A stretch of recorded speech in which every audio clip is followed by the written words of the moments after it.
This is Tim, Chris here at Racepak. We're going to take a little bit of time today to talk about the Power Tour. Chris actually just returned from the Hot Rod Power Tour, and he's going to walk us through what actually went on, along with some of the products that we displayed at the tour. So Chris, tell us a little bit about it. Well, to give a little bit of a background, the Hot Rod Power Tour has been going on since about 1994, and starting from kind of humble beginnings, I remember actually being on the kickoff for that one, and it was probably about 75 cars. It's grown throughout the years, and currently it attracts about 1,000 cars at each one of the stops. And essentially what it is a caravan of domestic muscle cars of all makes, all models, all eras, from a starting point somewhere in the U.S. to an end point. It lasts a week, and each night it stops at a different city that becomes a venue for a car show, whatever else is going on that night, a vendor midway, and just kind of an automotive happening. So each year they start and stop in a different location in the country. That's right. It's a different starting point, different ending point. This year it started in Baton Rouge, Louisiana, and ended in Kansas City, and covered 7 days going through Louisiana, Texas, Oklahoma, and then into Kansas. And apparently it was 450 degrees and rained every day. Yes, it did. Was really looking forward to coming home to Southern California weather. Unfortunately, it was just as hot when I got home, but at least we didn't have the humidity. So as far as who attends it, who actually shows up and drives through this thing? You get people from all walks of life in the domestic performance arena. Guys that have, 55 Chevys that they've owned forever, and they bring the whole family with. You get single guys that build a car just for the Power Tour, and it's something weird like, a Model A with a new Hemi motor in it or something like that. The idea is that guys just are on the road having fun, and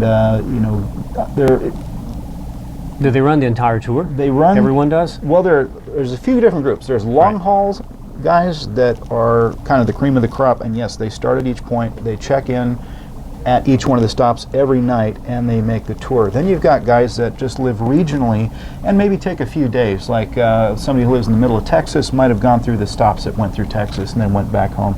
And then you have guys that are local. They know about each one of the stops. They've got a cool car, and they just come out and they display it for the day, and they just take advantage of all the stuff that's going on for the day, and that's their level of involvement. Right. So while Racepak is known for high-performance motorsports data acquisition and instrumentation and power control type products, one of the things that we are expanding out into is a high-performance instrumentation and power control for the street market. So with that said, what did we take to the show this year? Well, our number one product was the new IQ3 Street Dash, which, as we've been marketing it so far, fits into any domestic or import vehicle, anything that's a street-going car. And obviously it was a dead bang fit for the market that catered to the Power Tour. Now, a lot of the cars that we saw on the tour were older muscle cars, be it Novas, Chevelles, Camaros, that had newer engines, particularly GM LS-based motors, running OBD2 computers, or guys that had switched their carburetors out to a Holley EFI system, a fast system, or something like that. Now, as we know, we've got the connectivity to any one of those systems with the IQ3 Street Dash, so it's a product that we really wanted to take out there, show off, gauge the level of interest. The other product that we took was the new Street Smart Wire. Now, a lot of these are traditional muscle cars. Some of them were cars that were built to brand new standards, but a lot of them had old wiring in the cars, and when you transplant a new motor into it, you're also going to be looking at the wiring that's required for the chassis of the car. So we wanted to show off the new Street Smart Wire as well, and kind of build them as companion products that could go together. So what feedback did you receive at the show? Obviously this is geared towards the street market, turn signals, high beam indicators, warnings, all the things you would normally have in a factory dash panel, all condensed into this small little dash here. So what did the guys say? Well, the reaction was universally positive, and going back to the guys that are doing engine swaps, these are guys that are more computer savvy. They can deal with an ECU in their engine, so an electronic component that's going to give them their instrumentation is something they're going to be able to gravitate toward.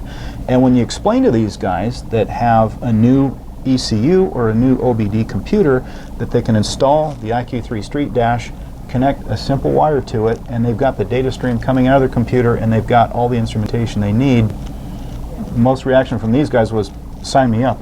You know, that's perfect. And we were giving one away. We did give one away, and the lucky winner was Ryan Beach from Baton Rouge. He was from Iowa, but he took a picture of the dash, did his mugshot at our first stop in Baton Rouge. So this is one of our long haul guys. Just spoke with him today. He did make it home safely, so that's good. So the dash is on the way. The dash is on the way.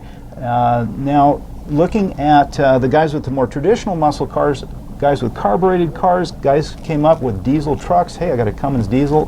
That looks like it would fit into my gauge pod. How do I make it work? It was a matter of explaining to these guys that, yeah, the IQ3 Street Dash will work. It's a matter of feeding in either the sensors they have in their car or buying Racepak sensors to make it work. And of course, we had the display on the trailer, so it was easy to demonstrate how that would work. So universally, we could tell guys, you can make this thing work. It's just a matter of how it's going to connect very easily with an OBD2 computer, or with a little bit more work if they had a carbureted engine. So, kind of recapping the products that we showed at the Power Tour. If you look at the design of these things, I could take this, plug it into an OBD2 2000 what and later? 2000 08 and newer. 08 and newer, all right.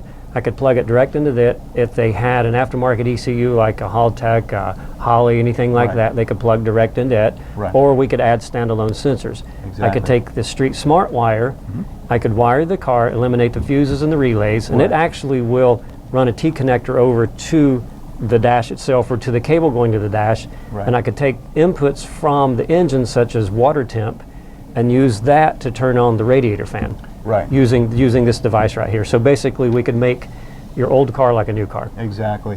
And a lot of people really appreciated that explanation because, I mean, it's a new product to this market. Racers are familiar with the Smart Wire as a power distribution module, but the street guys, this was for most of them the first opportunity they'd had to hear about the product and be given an explanation of what it does. And when you explain the simplicity of it, you're going to be eliminating your fuses, relays, breakers, and, like you said, the ability to have one feature trigger another feature.